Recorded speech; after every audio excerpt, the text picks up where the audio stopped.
Au cours de la semaine, le Burkina Faso a poursuivi ses efforts de consolidation sécuritaire en renforçant ses partenariats bilatéraux, notamment avec le Togo. Le 3 avril 2026, les autorités burkinabées ont officiellement désigné le Togo comme un pays frère, soulignant ainsi l'approfondissement de la coopération stratégique entre les deux États.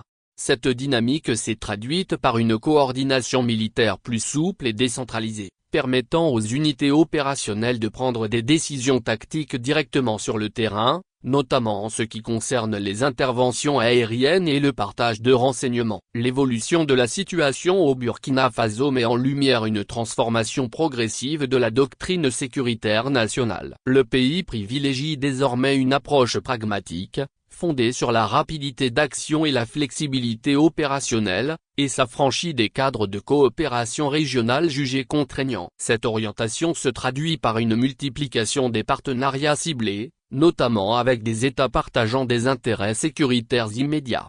2 chambres-salon meublées et climatisées avec cuisine. Découvre cette offre exceptionnelle de 2 chambres, un salon meublé et climatisé avec cuisine, WC douche interne inclus situé à Adigogo Meyoko et Carrefour Kopégan non loin de la frontière Togo-Ghana.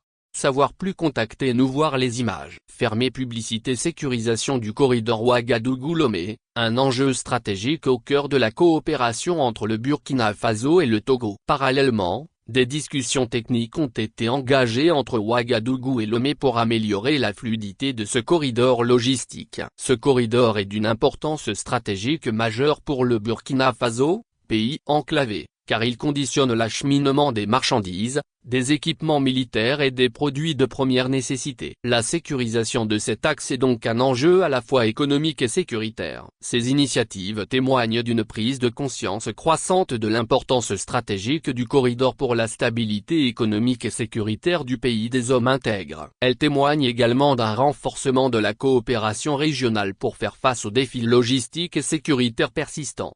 Persistance de l'insécurité intérieure, entre pression des groupes armés et limites de la réponse militaire. Toujours sur le plan de la sécurité intérieure, la situation est marquée par une intensification des activités des groupes armés non étatiques, notamment dans les régions frontalières. Les forces de défense et de sécurité continuent de faire face à des attaques asymétriques récurrentes, traduisant la persistance d'une menace diffuse et difficile à contenir durablement. Toutefois, malgré ces ajustements tactiques, les résultats sur le terrain restent limités. La persistance des attaques terroristes indique en effet que les gains opérationnels ne se traduisent pas encore par une stabilisation durable. De plus, cette focalisation sur la dimension militaire ne s'accompagne pas toujours de mesures suffisantes en matière de gouvernance et de cohésion sociale, ce qui pourrait fragiliser davantage la résilience interne du pays. Ainsi, à court terme, il est probable que le Burkina Faso intensifie ses opérations militaires conjointes avec ses partenaires, notamment dans les zones frontalières. Cette stratégie pourrait permettre de contenir certaines poches d'insécurité sans pour autant éradiquer la menace. À moyen terme, le risque d'enlisement du conflit reste élevé, avec un risque d'extension des zones d'insécurité si les causes structurelles ne sont pas traitées.